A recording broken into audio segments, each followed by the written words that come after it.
Bien entendu, nous avons, à la suite de l'appel de détresse de beaucoup de délégués de quartier, mais aussi des populations, en compagnie du préfet, nous avons fait le tour de plusieurs quartiers.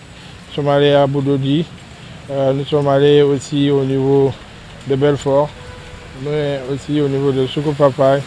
Et aussi nous avons visité les structures hospitalières, l'hôpital de la Paix, et dont les services de pédiatrie étaient inondés par les eaux. Et puis ensuite nous avons terminé en passant bien entendu par Corentas où une maison était tombée, mais aussi à l'hôpital régional pour rendre visite aux malades et puis essayer de rapporter le soutien de l'État, mais aussi de la collectivité locale.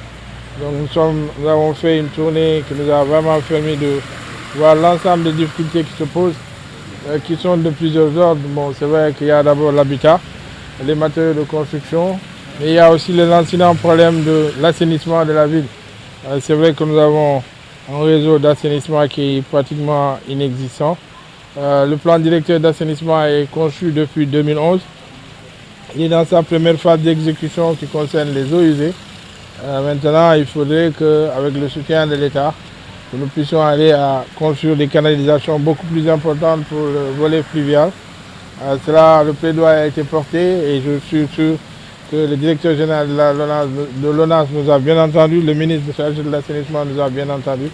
Donc je tiens d'ailleurs à les remercier parce que de façon conjoncturelle, ils sont intervenus pour mettre à notre disposition un certain nombre d'outils, comme des hydrocureurs par l'ONAS, mais aussi le ministre en charge des inondations, de l'assainissement a aussi intervenu en nous aidant à louer quelques engins.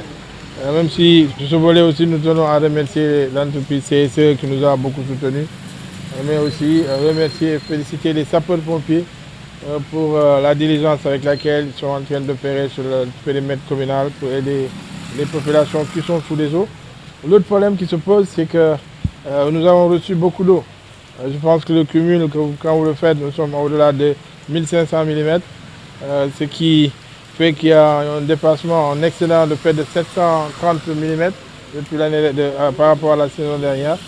Donc, Ziguinchor n'a jamais connu des inondations aussi importantes parce que généralement, quand la pluviométrie n'était pas très importante, au bout de 3 heures, l'eau partait.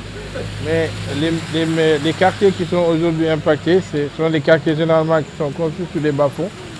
Et bien entendu, la nappe phréatique était tout à fait proche. Donc ce qui fait que les eaux ont complètement... La terre était imbibée et que les eaux ne pouvaient plus passer. Quelquefois même l'eau sortait de la terre. Donc ce ne sont pas les eaux qui ruisselaient. Donc c'est tout un ensemble de problèmes qui touchent à l'urbanisation, au plan directeur d'urbanisme, mais aussi au plan directeur d'assainissement. Mais ce sont des questions que nous connaissons maintenant. Et je suis sûr qu'au plus haut niveau, le plan Orsec est déclenché. J'ai entendu le directeur général de l'ONAS plaider aussi pour la cause de Ziguinchor, qui est une des villes les plus pluvieuses du Sénégal, et que je suis sûr qu'au niveau central, des solutions vont être trouvées pour nous soulager pour les années qui viennent.